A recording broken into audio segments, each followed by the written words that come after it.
Saudações, queridos amigos e amigas, tudo bem com vocês? Espero que nesse momento esteja tudo bem, com o seu coraçãozinho, com a sua família.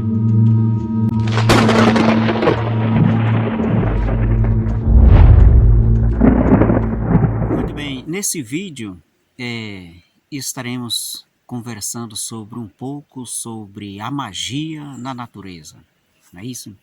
Muito bem, geralmente o templo da natureza é em uma floresta, em uma mata fechada. E nesses templos da magia, da natureza, é formado por seres em que os nossos 5 sentidos não ou enxergam ou percebem como nós vemos os nossos semelhantes animados com os nossos 5 sentidos. Por exemplo, um gato, um cachorro, um lobo, um papagaio, uma coruja. São seres com consciência própria em que nós poderemos ver com esses olhos físicos, não é verdade? Porém, existem outros seres da natureza em que nós só vemos o corpo deles, mas nós não conseguimos ouvi-los, não conseguimos conversar com eles diretamente, porque esse nosso 5 sentido está correlacionado em ver o físico, o tato, esse mundo tridimensional. Na verdade, isso é bem óbvio, na verdade. No entanto, existe no termo dos estudos esotéricos, nos estudos místicos, nos estudos da magia, da espiritualidade, da religiosidade, quase que não saía a palavra. E nesses estudos é dito em que o homem, um homem autêntico, um homem verdadeiramente desperto, ele tem 12 sentidos, ao invés de 5 sentidos apenas. Porém, esses 7 sentidos a mais, eles têm uma correlação com os nossos corpos astrais, como por exemplo, o nosso corpo vital, nosso corpo astral, nosso corpo mental, o nosso corpo budi, nosso corpo manas, e aí leva vários nomes que vem do sânscrito, que vem da Índia, que vem do termo hindu, do termo cabala, e assim é uma ciência que parece que não tem fim, na verdade, mas para simplificar, nós poderemos dizer de que esses nossos outros sentidos, correlacionados com esses corpos astrais, os nossos 7 chakras, ou chakras, não é isso? Desde o chakra que fica na região coxígena do nosso corpo, o último ossinho da coluna, até o chakra que fica na região coronária da nossa cabeça. Na verdade, isso é bem óbvio, muita gente que estuda esses mistérios sabem disso. Então, poderemos fazer com que esses centros energéticos, essas rodas magnéticas, entrem em ação, entrem em funcionamento para que possamos ter a visão mágica, o ouvido mágico, a intuição, que é um sentir mágico, a telepatia, que fica no plexo solar, e assim sucessivamente. Bom, no entanto, para as pessoas que já estão em um caminho iniciático, numa escola esotérica, ou mesmo na sua religião, não importa qual seja,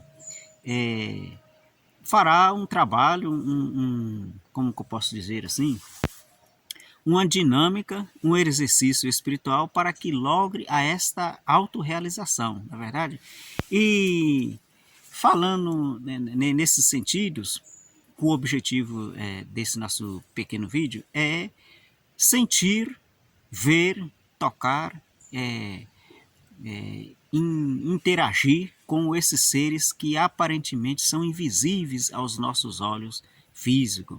Por exemplo, imaginemos uma grande árvore, uma árvore gigantesca, Ali não é uma madeira, um pedaço de pau que está em pé, que está florido. Não, ali tem uma consciência. E aquela árvore, ela é o corpo desta consciência. E, no entanto, a pessoa poderá se conectar, se interagir com essa consciência dessa árvore, por exemplo. Um grande mestre esotérico, um iniciador do movimento gnóstico, ele disse que o gênio ou a consciência de uma árvore é um gigante. Ele viu e ele descreve em seus livros, em suas obras, que o gênio de uma árvore é até mesmo um gigante inabalável para as pessoas que estão sem poderes nenhum, não é isso? Poderes metafísicos e etc. Bom, no entanto, essas magias a pessoa poderá despertar, compreender em uma mata, no seio da natureza. E o seio da natureza, ela é um templo. Então, aqui, por exemplo, eu estou no mato, né? No início de uma floresta, mas não adentrei, estou bem na pontinha dessa pequena floresta aqui. Estou aqui nesse exato momento em Minas Gerais, né? No Brasil. Muito bem. Então, quando a pessoa adentra na floresta, ela não deve adentrar assim de qualquer jeito, sabe? Afrontadamente. Isso é uma afronta à mãe natureza, a todos os seres da natureza. Quando eu digo todos os seres da natureza, estou dizendo, por exemplo, silfos e sílfes do ar, pavana e choara, as ondinas e nereidas. Na floresta sempre tem águas correndo, as salamandras do fogo, Agni, Rudra. Estamos falando dos gnomos e pigmeus, Parvati. Estamos falando do Kitish, Brahma, Rabarma, Gobi. Todos esses seres habitam no seio da natureza e todos eles ficam de olho em quem está adentrando nesta floresta, nesse templo. Depois que a humanidade caiu-se no pecado, então foi coberto, a mãe natureza cobriu a selva com um véu para que os profanos não consigam ver a realidade, as maravilhas magníficas que existem no seio da natureza. Então uma pessoa profana entra na floresta e não vê nada. Ela poderá ver o físico, mas ela não vê os seres animados e inanimados que estão na quarta vertical, que nada mais é do que a terra do Éden, o jardim do Éden, ou o paraíso, que existe de verdade aqui na Terra, sabe? Só que está na quarta vertical e a humanidade, quando pecou, foram expulsos desse paraíso. E nesse paraíso é encantado, existem lagos encantados, lagoas milagrosas, o sol é mágico, as árvores conversam uma com as outras, poderemos ver fadinhas sobrevoando. Tente, por exemplo, você fazer um exercício. Vou passar um exercício para você fazer quando você adentrar em uma mata. Suponhamos em que você esteja numa mata e de repente você pega no flagra um momento em que não esteja ventando, sabe? Que as árvores não estão balançando, as folhas não estão se mexendo, é sinal que não tem vento, sabe? Ou seja, não tem o movimento dos silfos e sílfides do ar.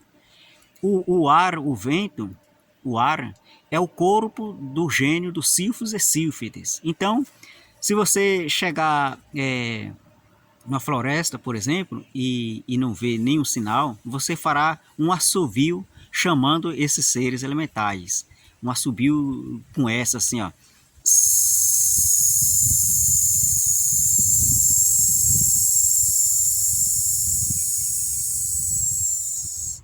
Fazendo desta forma com a intenção de chamar os silfos e sílfides do ar. Então, quando eles vão passando em sua direção, o corpo deles, que é o ar, vai balançando as árvores, as flores, as folhas, e você sente a presença desses seres elementais maravilhosos, dos silfos e sílfides do ar. Se você estiver na água, por exemplo, você poderá invocar as ondinas, né, e nereidas, pedir para que elas esquentam a água aonde você está. A água fica morna, por exemplo. Aí é uma maravilha mexer com esses seres elementais da natureza. Porém, tem uma observação.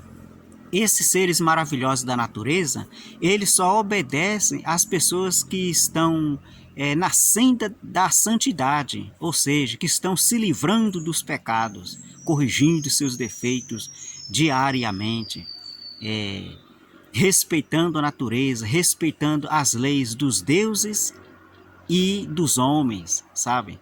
E assim eles ficam submissos às pessoas que estão na senda da santidade. Em outras palavras, é muito magnífica, que os mestres deixaram para a humanidade, é uma pessoa casta, que tem a sua energia da criação fluindo em seu corpo, pura e imaculada.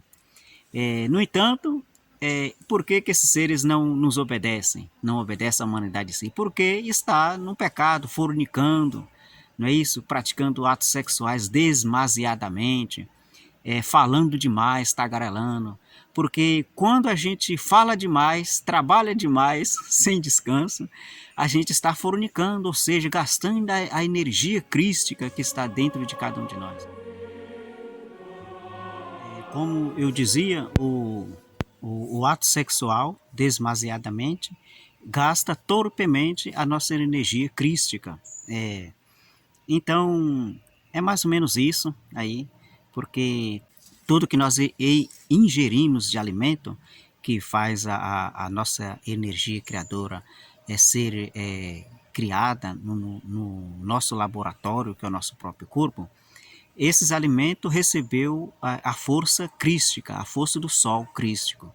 Por isso que é pecado fornicar, na verdade. Para as pessoas que não compreendem esse termo, tem um rechaço porque parece que é antinatural, aquela coisa toda, mas enfim, isso é um assunto mais hermético, mais esotérico e, no entanto, não cabe aqui falar nesse pequeno vídeo sobre, eu não me atreveria a falar isso, mas é bom que você saiba e quiser se aprofundar, existem caminhos em que você poderá ter uma compreensão mais elevada com os ensinamentos dos mestres que nos deixaram essas mensagens. Resumidamente, sobre isso que estou a dizer, está descrito detalhadamente nos 10 mandamentos, isso.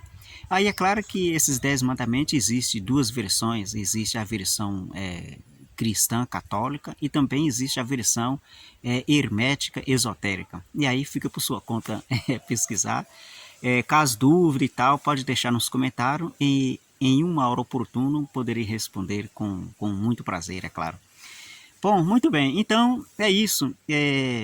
Quando a gente faz amizade com um ser elemental da natureza, poderemos ter o direito de pedi-los a um favor, isso, e para que esse favor se realize, é preciso ter aí uma autorização da nossa autoridade divina para com aquele ser elemental. Por exemplo, para que os silfos e sílfides do ar nos façam um favor, nos ajudem no caminho da jornada dessa vida, pedir permissão para o seu Deus interno.